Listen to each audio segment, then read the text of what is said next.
membacakan teks ceramah. Selamat pagi dan salam sejahtera bagi kita semua. Marilah kita memanjatkan puji dan syukur kehadirat Tuhan Yang Maha Esa, karena atas berkat dan rahmat-Nya kita masih bisa berkumpul di tempat ini dalam keadaan sehat. Hadirin sekalian, ceramah kali ini saya akan berbagi trik sederhana tentang disiplin waktu. Saat ini teknologi mulai berkembang dengan pesat. Teknologi akan memberikan dampak terhadap kita, baik positif maupun negatif. Dampak positif dari perkembangan teknologi saat ini adalah semua informasi dapat kita dapatkan dengan mudah dan cepat. Dampak negatif dari perkembangan teknologi sekarang ini adalah dapat membuat kita lalai terhadap waktu. Buktinya, banyak pelajar yang mulai memilih bermain dengan ponsel mereka sepanjang waktu, sehingga mereka lupa tentang kewajiban mereka untuk belajar. Bermain dengan ponsel sebenarnya diperbolehkan, karena dengan bermain dengan ponsel dapat menghilangkan kejenuhan. Akan tetapi, jangan sampai bermain dengan ponsel membuat kita menjadi lupa waktu. Mungkin saat ini pelajar merasa senang bermain dengan ponsel, tetapi pada masa yang akan datang pasti akan merasa menyesal. Mereka merasa waktu yang mereka gunakan hanya untuk bermain saja. Hadirin sekalian, cita-cita yang kita mimpikan tidak akan dapat tercapai tanpa adanya usaha. Salah satu usaha yang dapat mewujudkan cita-cita kita adalah belajar. Tidak ada orang sukses datang dengan sendirinya.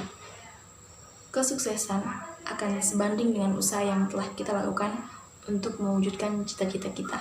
Hadirin sekalian, disiplin waktu belajar merupakan salah satu hal yang penting yang harus dimiliki pelajar. Jangan pernah berpikir bahwa disiplin waktu itu hanya untuk mengatur-ngatur kehidupan dan untuk membatasi diri untuk bersenang-senang. Berpikirlah bahwa dengan disiplin, kita dapat mengatur waktu dengan lebih baik dan sesuai kebutuhan. Contoh pengaturan waktu, misalnya ketika waktu istirahat, kita gunakan untuk istirahat. Ketika waktu beribadah, kita gunakan untuk beribadah, dan ketika waktu kita belajar, kita gunakan untuk belajar. Untuk memulai disiplin waktu memang akan sangat sulit. Kedisiplinan dapat terlaksana karena kebiasaan, dan kebiasaan dapat terjadi melalui paksaan. Paksaan diri untuk selalu disiplin dalam waktu belajar. Pelajar dapat membuat jadwal jam belajar, karena belajar tidak hanya dilakukan di sekolah, tetapi juga di rumah.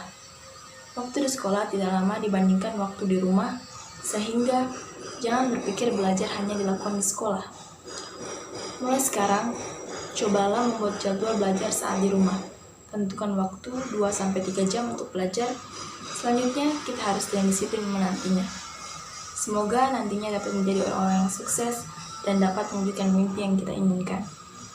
Cukup sekian. Semoga nantinya dapat menjadi orang-orang yang sukses dan dapat mewujudkan mimpi yang kita inginkan. Cukup sekian uraian yang dapat saya sampaikan. Jika ada tutur kata yang kurang berkenan, saya memohon maaf. Terima kasih atas perhatian hadirin.